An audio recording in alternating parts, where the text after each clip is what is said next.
Hey y'all, what's up? It's your girl Krista B from Those Wrestling Girls, and you know I have to tell you about my dope ass rock shirt that I finally got in the mail thanks to Ripple Junction. Ripple Junction is the best place to get all your authentic tees, whether it's WWE, whether it's The Office, whether it's any show that you love and mark over. You go over there, you order your shirt, you put it on, and boom. Also, you have to use the code Those Wrestling Girls to get 15% off your purchase. So what you're going to do is you're going to go to ripplejunction.com, order your shirt, type in the code Those Wrestling Girls, and you're also going to tell them that we sent you. And on that note, it's your girl Krista B, and I am out.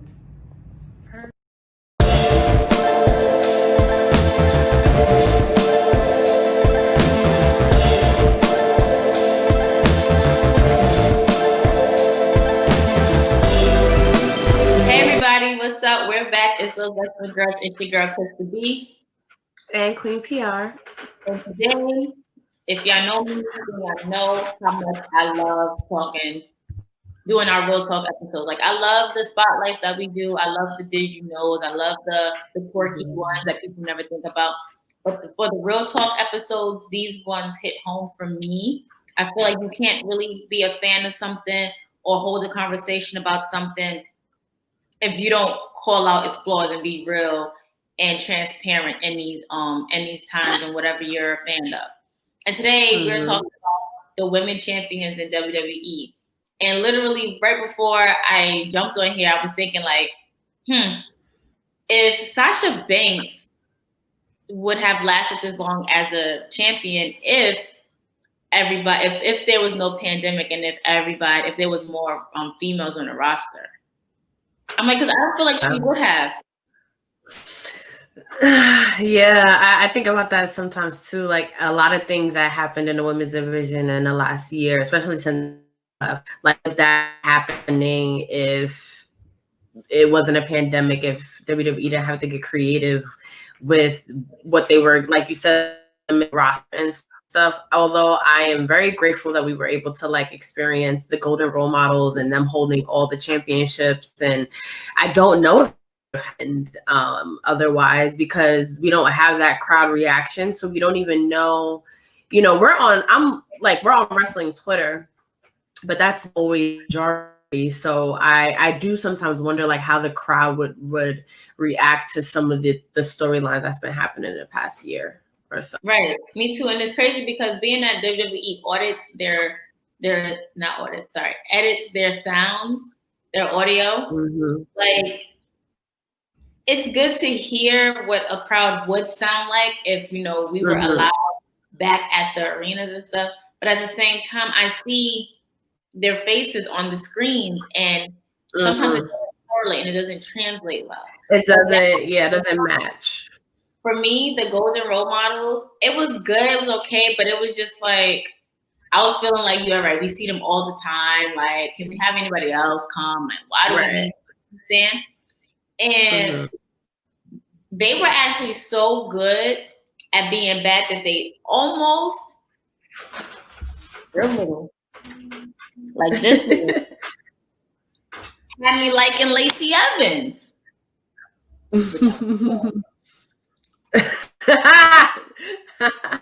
In life ever. But no, yeah, it was just it's really crazy to me because I feel like WWE a lot of the times literally shafts their women champions. Like they win it off for close to nothing. Let me rephrase that. In the Attitude Era, they won it off for close to nothing, literally, in the most literal sense nothing can possibly be. Right. It was like I feel like it was a time where we're going to give the women something just so that we can shut them up, appease them. And as much as, Nikki Bella, Lita, Trish, and the only reason I'm putting Nikki Bella in the same category with Lita and Trish is because she was the longest reigning Divas champion. Yeah. And for her to only hold it twice, she only held it twice. And the second time, her second was her longest run.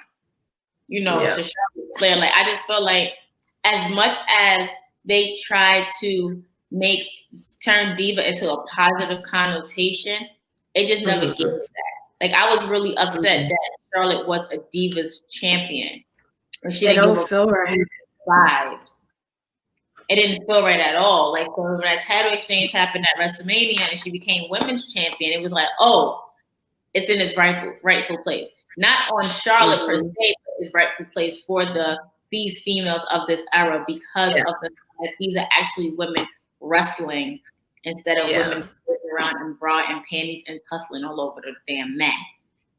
Yeah. It's funny because there's so many things that you mentioned that we can definitely like touch on. We talk about like female champions in WWE because you mentioned the Attitude Era where some of the champions that were women's champion at that time were not really like women's champion at one point, and the Cat was women's champion at one point. So when you think of like those, and no to Deborah and the Cat, I really them and what they brought to that era of wrestling of that time. But when you think of someone, a women's champion, the caliber of like is very, it's like it doesn't even fucking measure up even in the most little bit. And Sable like was women's champion. Definitely, it definitely even at that time that belt and except when like China held it, of course. It never felt on the same level. Yeah, but at that in that like time, it never felt as equal to the belt that Stone Cold and The Rock were carrying. Like it never felt like it was on that level, like ever. Right, and it's just like, okay, so I want to break it down a little bit. QDX music. No, just kidding. Do it. I want to break it down just a little bit because it's crazy to see how these women still have to fight as hard to this very day. And also, I feel like if you don't have a certain look, it will take you much longer to get to being a women's champion. Sasha Banks, out of the 4 horsewomen, Sasha's number 1 for me. I gotta be like, I know. I thought it was Becky. You gotta listen to me. Okay. I know.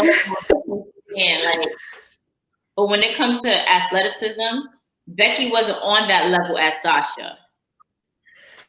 And I'm gonna be real, like I said, if I'm gonna be real, I gotta be honest with myself. I don't care who I'm a fan of. Becky was not on that level as Sasha. When it comes to athleticism, Sasha's first, then is Charlotte. I'm not sure who's between Becky and Bayley. I'm not sure. I would put Bayley. I think Bayley's underrated, like her wrestling ability and like her ability to like put on a good match with other people. Yeah, and she can put on a good match, but I feel like with Bayley, her best matches are with Sasha. And you guys can correct me if I'm wrong. You can put it in the comments. You can let me know if there's other matches that I should rewatch to see. But her best matches were with Sasha. And Sasha really puts her body. You would have thought she grew up in a Guerrero household. Like, as much as she's a luchadora, like, as much as she puts herself out there, puts her body on the line, gives herself to the crowd every night.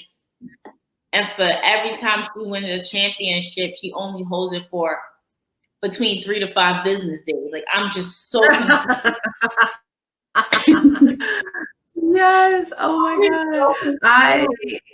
Same. That was something that always bothered me about, and I'm so glad that has changed recently. She's definitely killing it right now. But for her to have had as many title reigns as she had, but the combined days was what it was at that time, but before she retained. And the fact that she never could retain was always just wild to me. I was like, why are y'all doing that to like the most talented female the roster? Like, why are y'all presenting her in this way? And then it was like a couple years where she wasn't even in the title picture until her and Bayley won the tag team championships. And then that's when I feel like it was like, okay, who else was going to be the first tag team champions? But it was until now she's being treated how I feel like she should be treated as a champion. Yeah, like, But my thing is that why did it have to take so long? Like, we see the potential. Like, even with Naomi never held a championship. No, but she should have. She should have. She has yet to hold the Raw Women's Championship. Sis, come back. But she's held the SmackDown Women's Championship twice. Yes. First time she had to let it go because of an injury, because of the shoulder injury. Second time she came back, she beat Alexa Bliss. And was it at WrestleMania or was it at SummerSlam? Yeah, it was at WrestleMania in her hometown. So ass moment. And even with that, I just feel like, here playing devil's advocate, if it wasn't in her hometown, would she have won? If they don't, I think at that time, full circle moment, would she have won? Yeah, I think more like if she didn't get injured, would she have had that WrestleMania moment, or would it have been her dropping the title at WrestleMania? Because they just put it right back on Alexa Bliss after she got injured, and then I think it was like a fatal 4-way, maybe like a pack at WrestleMania that she ended up winning it again, which was like a great moment. But it's crazy that, and then she dropped it to Natalya at SummerSlam, so she didn't even really have it for a long time. She had it for a few months. Which I was like dead center front row for. And in BK? Yeah. That's episode, that's the SummerSlam where you actually see me and my cousin, shout out to Cha-Cha, standing like in the section right behind where Michael Cole, Booker T, and I think Corey Graves at the time, or was announcing. And then you see me, I'm just like, they can't see us. So then he called, like, we made it, we're on TV. And I'm like, oh, yeah. But yeah, like, I saw that. And let me tell you something. Naomi's entrance on TV does no justice for what it is in real life. Like, you have to be 100% agree. That glow. No, that glow. Even Natalya, somebody as legendary, has a storied career, storied history. I don't think, even if she has, I have to rewatch it back in Ruthless Aggression and stuff. But I don't think she's been a champion. Natalya? Yeah, I'm not sure. I don't. No, she has. She's been Divas champion and SmackDown Women's champion once. But I feel like that's still not enough for not enough and who's a heart. Yeah, she's a heart. She's a Neidhart. She should definitely more times. But I love that she did get the SmackDown run for a little while, which was good. I think her fans really appreciated that. And she was high in the Divas. She came, I feel like, right towards the end of the Ruthless Aggression era, in the beginning of the Divas era, and her and Beth Phoenix were definitely ahead of their time. Like, I feel like if Beth Phoenix came to WWE like a couple years later, it would have been so much different. I don't think it would have worked. I don't think it would have worked. I feel like people come. Sorry, y'all, hungry. People come and certain at certain times for certain reasons, and it fits and it works well. Yeah. If Beth, Lord, would have came afterwards, it really wouldn't work, because you see her, like, yeah, she's in that Divas era, but at the same time, during that Divas era, she was also kind of pushing towards out. Like, it wasn't for her anymore. So if she would have came in the heart of Divas era with everybody, Alicia Fox, Michelle McCool, like when they all came in, like during the really deep days. I mean, like, even after that, I feel like it would been good, because she left the business because she wasn't happy with how the women's division was being presented. So I feel like if she would have came out later, then it would have been a little different. Maybe she wouldn't have, retired at, well, quote unquote retired, because nobody retires in WWE. Maybe she would have, maybe she, it would have been different. And she is one of those few people, I think, that held the Divas and the Women's Championship. So just like a little I guess, history of the women's championship in WWE. Of course, the Fabulous Moolah was first in. She sold the NWA Women's Championship to WWF, and she's the longest reigning. So, like over 10,000 days, like something ridiculous like that. San Martino, like, yo, she bogarted that champion. We should definitely do a real talk sort of about Fabulous Moolah, like half spotlight, half real talk. That would be really good. I'm about to write that down, actually. Guys, let us know. Should we do that real talk spotlight episode on Fabulous Moolah? She is a very polarizing figure. We can't talk about female and talking about the Fabulous for sure. She's also made history as the oldest women's champion at 76. She even won it during the Attitude Era. She did. She did win it during the Attitude Era. Here's why I feel like, right? That we should not do an episode on Fabulous Moolah. No, I'm not going to discredit Fabulous Moolah. Like, she definitely paved the way for a lot of, if not all of these women.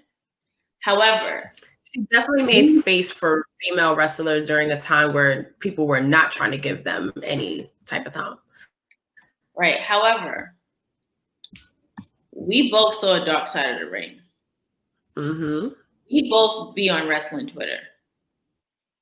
Mm-hmm. We both know if you hashtag Fabulous Moolah or Google Fabulous Moolah, a lot of great things are not going to come up.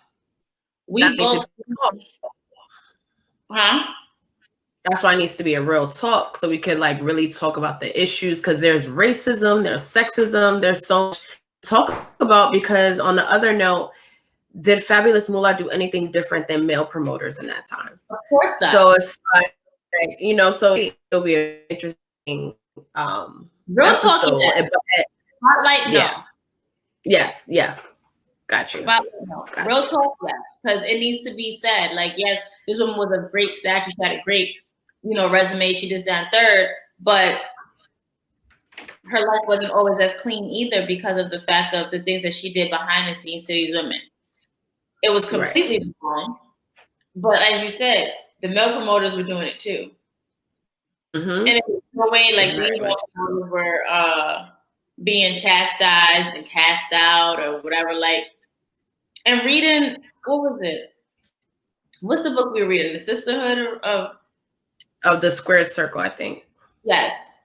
One of the male promoters got his wife, who was pregnant at the time, who was also a wrestler, beat up by a bunch of guys, and she still had to go out and wrestle the next day. Mm-hmm. Mm-hmm.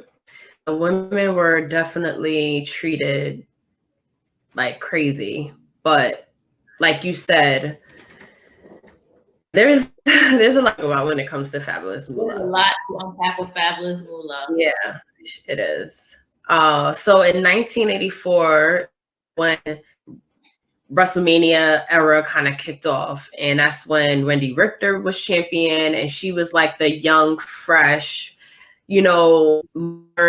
champion. So that was like that kind of shifted the era, but then it got deactivated in 1995 when a late champion, and she was also like a game changer. Like, she was actually a wrestler that like trained in Japan, and like she was probably one of the first, I think, that was like that mixed it all, that makes women's wrestlers cool now, where it was like she was attractive, she was fit, she was strong, she was tough, she could wrestle men, women, like anyone, but she still had, and I hate to say it, the quote unquote look. She was still like, like that. But unfortunately, attention she didn't have a lot of opponents. Yeah, so, that was always an issue now. I feel like there's more females now, more so than ever before, but there's always that there isn't enough, so we don't have anything for you, which is messed up. That's why sis tossed that championship in the garbage. She's like, yes. Yo, fuck. Yes. Yes, exactly what I was going to bring up next was how another kind of era, which I don't know if, I guess maybe it did set back women's wrestling, but Alundra Blaze showed up on WCW Nitro, throw the championship in the trash, which is still a moment that people talk about to this day. I don't think you can bring up Alundra Blaze and not bring that up. She even did it when she got inducted into the Hall of Fame. I think she took it out of the trash or something. Yeah, it's always going to be a part of her legacy, which is like, when you think about it, it's like, damn, because she really did like change the game. But we got to see her at Evolution, which was dope. We did, and sis ain't missed a beat. Missed the beat at all. But also been, she's also been 24 champion random when she came back. Speaking, so we did. It was from divas to women's, back to divas. No, from women's to divas, back to women's, then back to it then being SmackDown women's, Raw women's, and then what we've launched tag team. Because then what's exciting though, after the title was deactivated, it was reactivated during the Attitude Era because WWE was popping. First champion again in 1998. She ended up, I think, dropping it to like Stephanie McMahon, but you know, we're not gonna talk about it. But our girl Stephanie McMahon was a women's champion. That was a fun moment. I remember that moment like it was yesterday, like her naiveness, like when she actually won, because I think DX ended up helping her through the whole thing. No, it was Tess. She was working with Tess the first time she won. Mm-hmm. She was working with and Tess. Just like she was like, oh my god. She was like, hey, me. I think she was a two-time champion. That's a really good question. She was a two-time women's champion because she lost it, and then when she got with DX, when she got with Triple H, because remember he was champion and she was champion. I remember that iconic WrestleMania when they're walking down the aisle and she has her belt on. And to this day, it just feels like a dope moment. I know, right? I feel like things like that in the wrestling world should just like live every day. Like there are things in wrestling world that lives rent free in my mind. Mm-hmm. That's for them. Bear Truck. Rent free in my mind. 100%. Rock making Vince McMahon kiss Rikishi's ass. Rikishi coming out just as a woman making out with Stephanie before they revealed Rikishi. Oh my god. Things that went on.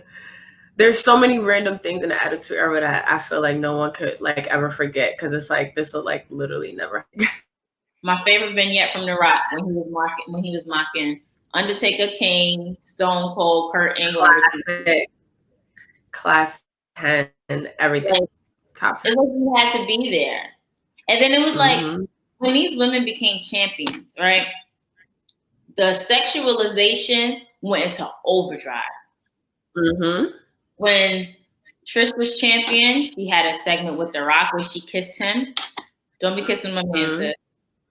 Sorry, that's definitely 9, 10, 11-year-old me talking. But she also had a thing with Triple H when Stephanie, stormed in, saw them with the face and stuff. Paul Heyman tried to hit on her out there, like so gross. It's disgusting. It's just like the ruthless aggression era was, I don't know if it was worse in the Attitude Era when it comes to like the objectification and the sexualization of the women. I don't know what was worse, because when the WCW girls came over, like the things that they were involved in was very like, looking back, it's very alarming. It is, and it's just like, this is what you had to endure to be a women's champion. Like Trish had to do a lot of events. Like, so many people have had to kiss Vince and parts of Vince that I envy them at all. Like at all. But our girls, it's crazy that the women have such an interesting history this way, because then in 2001 Chyna vacated it. So I remember this vividly, that Chyna like disappeared. I remember she was still champion at WrestleMania, and then she just like wasn't on TV. And I remember as a kid, you don't know about like contracts and, you know, that behind the scenes. Like, I was very kayfabe world, and I really enjoyed being in that world. And I was so much easier. Oh, so much easier. I was like, where's China? Where's China? But she ended up leaving the company for a number of reasons. And then Trish became champion. This is a real talk episode. We're going to be real. China did not leave the company. China received a phone call telling her, we will let you know when you can come back. Don't call us, we'll call you. Right. Sis did not leave. Sis was fired for no ass reason other than she knew that she was losing her man to the boss's daughter. And like, what are you going to do at this point? And listening to JR's podcast, she had a lot going on. She did not want to compete in the women's division at all. She just felt like that took away from her. Like, what made her different was that she could compete with men. And she did make history as the first woman as an intercontinental champion and being in the Royal Rumble and all the things that she did. She felt wrestling women like beneath her a little bit. She did get a little bit of a big head, but she was a fucking star at the time. Like, she was main. And it was nobody that she could fight on her level besides the men. If you came in as a bodyguard to Shawn Michaels and Triple H and you was doing the things, helping them win or whatever, and you see, if my ass was as big as China, I'm not going to fight no women either. That's like me trying to hold a baby and I break it in half. Right. Like, no, like, I'm going to want to fight people who I know I can compete with, who's going to give me a run for my money, who's going to bring in ratings and views. But at that same time, it's just like, are we sure? Because, you know, people grow up, you know, a man versus a woman, like people, that's like when the sexism stuff or the morality comes over, you're not supposed to hit a female. Like, all of that plays a part into it. And then it's just like, oh, but China, she's a woman, but why is she fighting a male? Why can't we see these other women fight these males? Like, she need to be put in a woman's place. Right. It's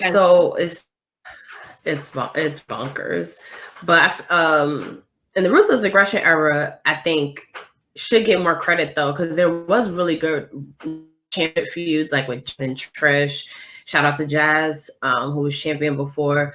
They put on good matches, and you still had Lita around, and then like Beth Phoenix and everyone was creeping up. So in 2006, Trish retired as champion in a really good retirement match. I wish all the female, this is like since this is a real talk episode, I wish all of the female legends got treated the way they Trish. Like, Mickey should be treated the way Trish is treated. Like, Holly should be in the Hall of Fame. She was also a champion before. Like, as much as I love Trish, I respect what she's done. Like, game, we can't talk about, you know, women's wrestlers in WWE without talking about Trish. Like, so many women were inspired by her, but it's like she was mixing it up with women at time. Right. They need to get more credit. They need to get their flowers. I agree. Like, like I said, like we always give flowers to those who deserve it. And Trish is one of those who's probably getting gardens and gardens of flowers. Right next to the gardens and gardens of flowers. Mickie James should be held to that regard and standard, as well as Molly Holly, as well as Jazz, as well as Victoria. Because all of these women during that era, when it was only about 5, 6 of them, was out here shows, putting on matches, like doing things. Lita and Trish main evented a Monday Night Raw. They really. And then the next women's main event came eons later. Was it Sasha and Charlotte? Mm-hmm. Okay, yeah. And look, that was what, 10 years later, basically. Yes, when Sasha won and Ric Flair came out and held up Sasha. Oh yeah, that was really dope. Really great moment. Love that moment. It's crazy how the women's division always has like and then it has a peak, and then it's like like we just talked about in the Ruthless Aggression era. Trish, the main event and Raw for the first time, that's like a peak, and then we don't get that again until fucking 10 years later. And then in 2008 is when this title was added, which in hindsight is kind of cool because they wanted to create a women's championship for SmackDown as well. So I do like that they wanted a women's championship on Raw and SmackDown. It's kind of cool. Yeah, which I'm not mad about or complaining about or anything of that nature. It's just treat these women better. Hold them in the same regard as you hold these men. Like, Sasha smacked as current SmackDown Women's Champion. I forget that Asuka was holding the belt on Raw for a minute. Me too, because she's not presented the way she should be. We don't see her. We rarely hear from her. You know, and I feel like Asuka's about to start taking her steps out that door soon, too. Because you're not. I wouldn't be surprised. Yeah.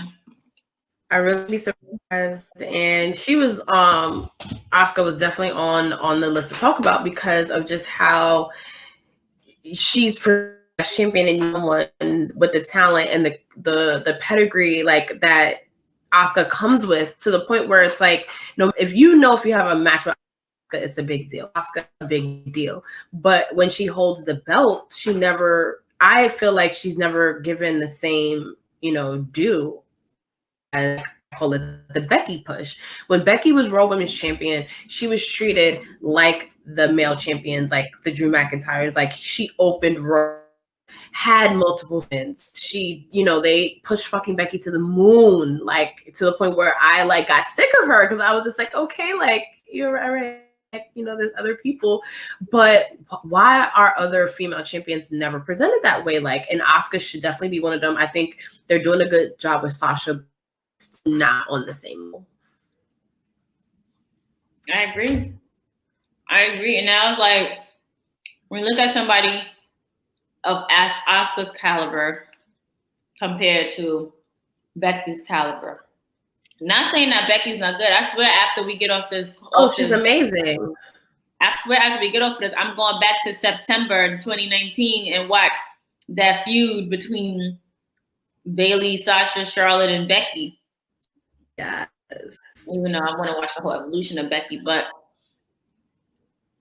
Asuka...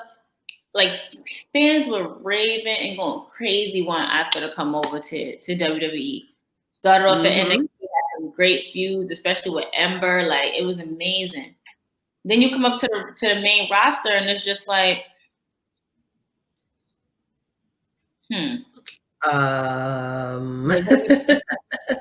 what's happening?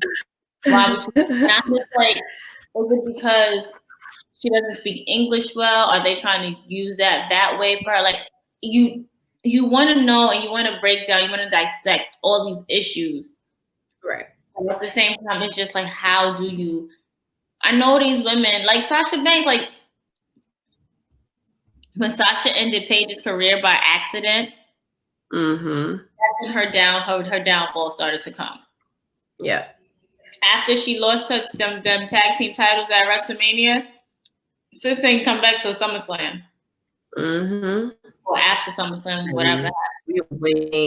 I was waiting patiently for my girl to come back. Shout out to Paige, who was the first NXT champion. Which I think is another moment that things kind of shifted for women in WWE, was when NXT started doing their thing. And I think there's a big part of that coming from a wrestling family and being able to bring actual women's wrestling to this diva type style. I just read a really good piece about him, about how he really pushed for the women to be wrestlers and how he was told to tell them to pull hair and cat fight, because that's what people want to see women do. People don't want to see women do clotheslines and somersaults and all the crazy dope shit that the women are doing now, which is so crazy to me. Talking to, because as I get older, or as we get older, we want to see things that we can kind of relate to. Right. I'm not sure if you've ever had a fight, which I'm pretty sure you've had a fight because your sister's a thorough one. And I know I've had fights in my childhood too. Nobody wants to sit here and see a fight with two women and they talking all this mess, talking all this junk, amping each other up, and y'all doing this. After a while, I guess even the bra and panty shit. Right. Like nobody wants to talk a mess.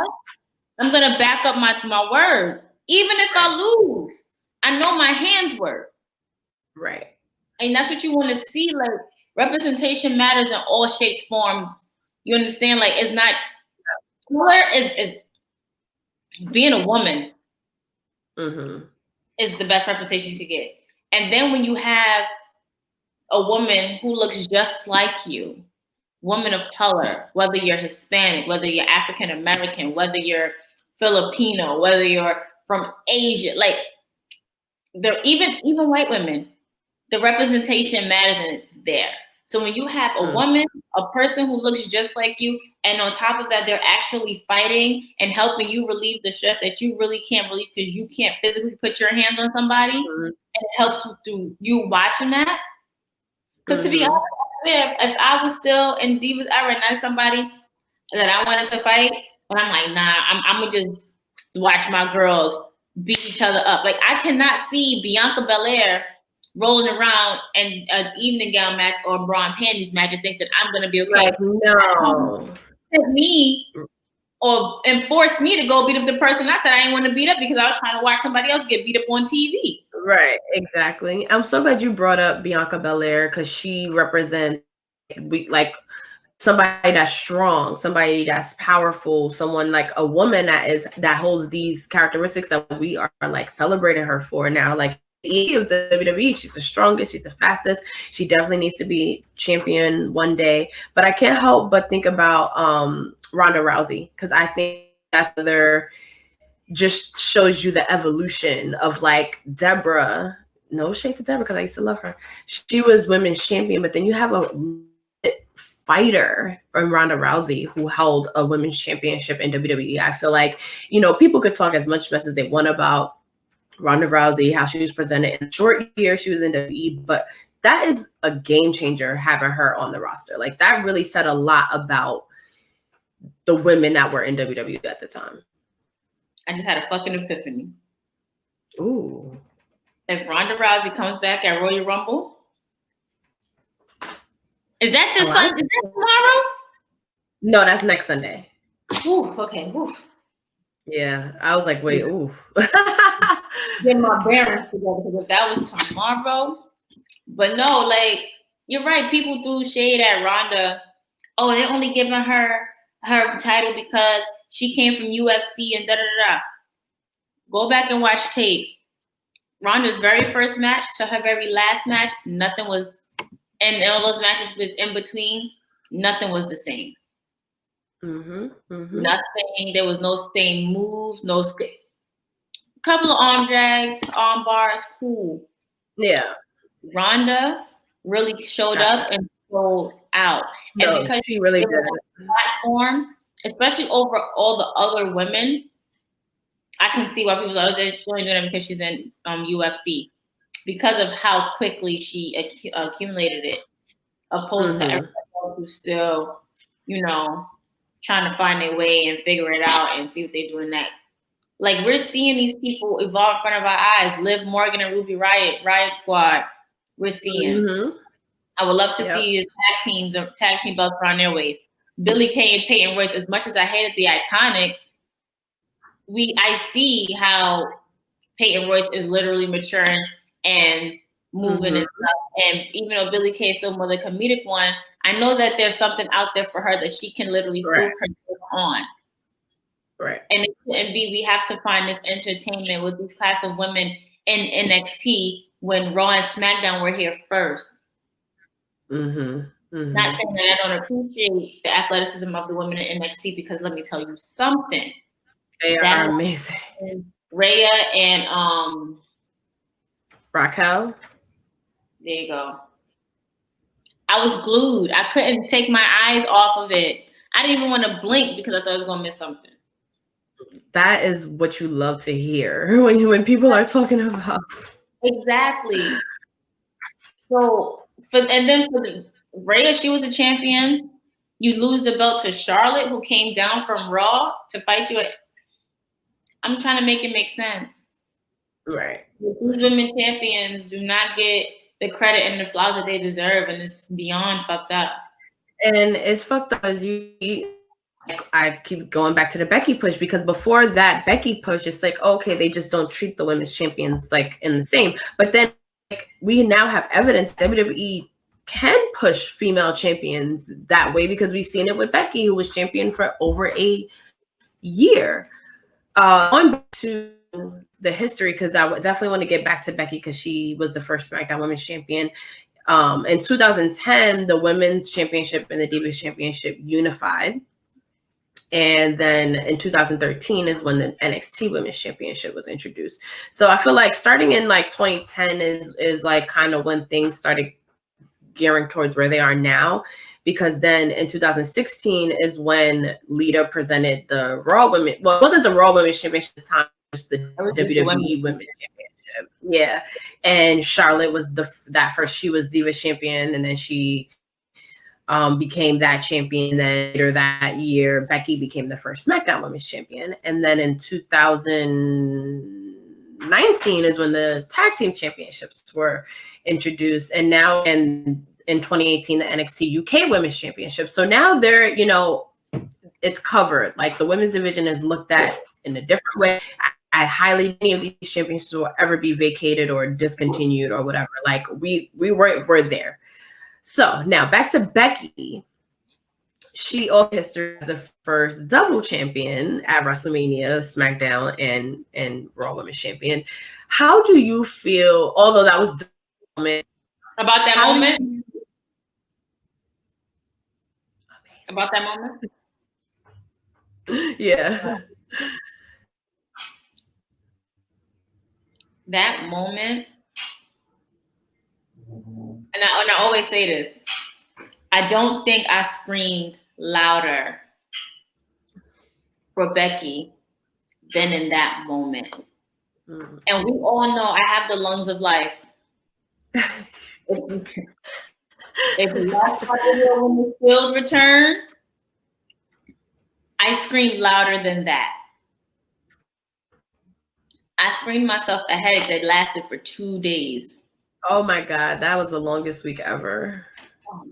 I'm tired now talking about it. Like I feel like we're talking about WrestleMania week because we did it all. And I think it took me like a week to recover. Like, I don't think I felt normal until like a whole week later. Like, I was like, okay. I think that was like our first break too. We were like, all right.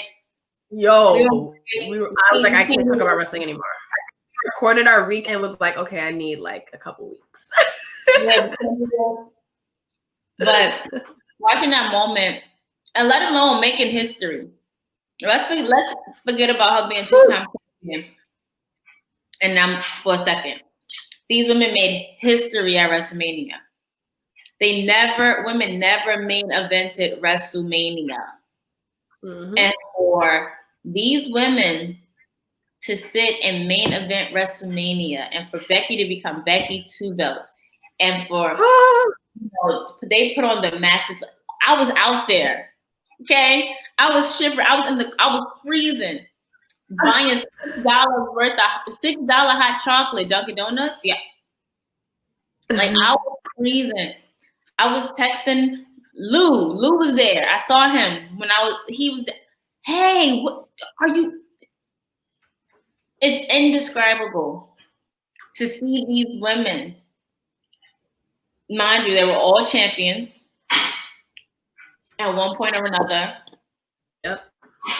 But to see it go to Becky, and I feel like Becky's push, because she was starting to do the no nonsense stuff. Yeah. Like, fuck that. From that Royal Rumble, or maybe before that. She's like, I'm not SummerSlam. SummerSlam when she turned on Charlotte. Mm-hmm. Was we there for that? You might have been. I wasn't though. You were. Oh yeah, I was. I gotta find that video.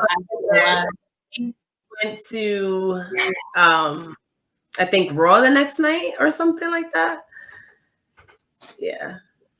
Classic. I gotta put all my wrestling memory. I gotta get them back together. I was like, that would even be like a fun episode looking back at all the live shows that we went to, just to reminisce, because I do that. There's a live show I went.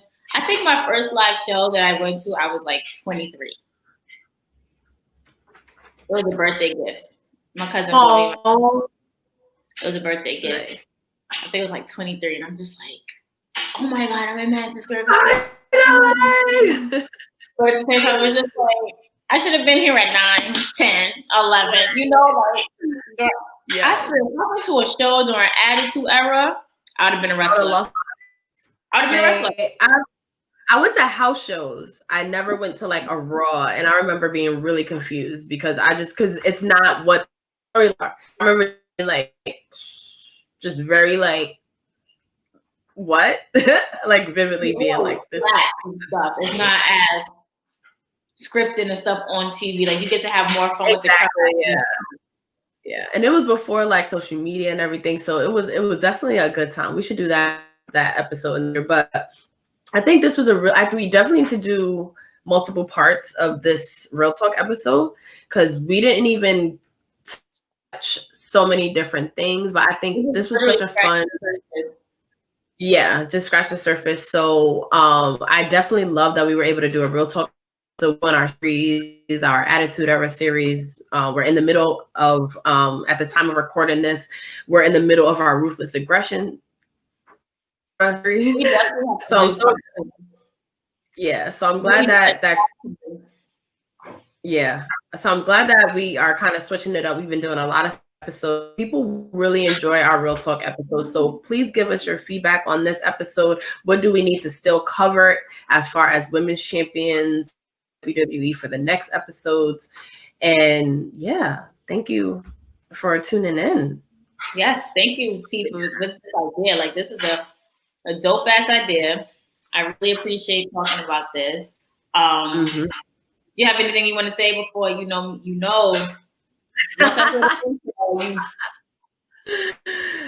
Just the usual. New episodes every other Monday. Make sure you subscribe to our YouTube channel. And already like this video, comment on this video. If you're listening to this, leave a review. It really is very helpful. Join us on Clubhouse. I had just kicked off some really, really fun and like really enjoyable discussions on there weekly. If you need an invite, we must have one for you. So DM us if you have an iPhone. We definitely want to open that up for everyone. Patreon, of course, weekly exclusive content, dope sound offs, watch parties, Thirsty Thursday, second Thursday of every month with Facebook podcast. That's all the time. Check out our merch store. Yo, we got shit going on. You know what I realized? What's up? March is Thirsty Thursdays in my birthday week. Yep. It's getting lit. I can't wait for that. And our February edition is Valentine's Day. And then March is Christmas birthday. I can't wait for and that. You can check out our Thirsty Thursdays episodes. If you can't check them out live, we have them on YouTube. So make sure you check those out too. Right. Check those out. Subscribe to us. Subscribe to Facebook Hills High. Shout out to you ladies. We do our Thirsty Thursdays wish. Follow them on TikTok. Follow them on all social medias. Stay tuned for what those wrestling girls got next in store for you guys. And on that note, it's your girl Krista B and Queen PR. And we are out.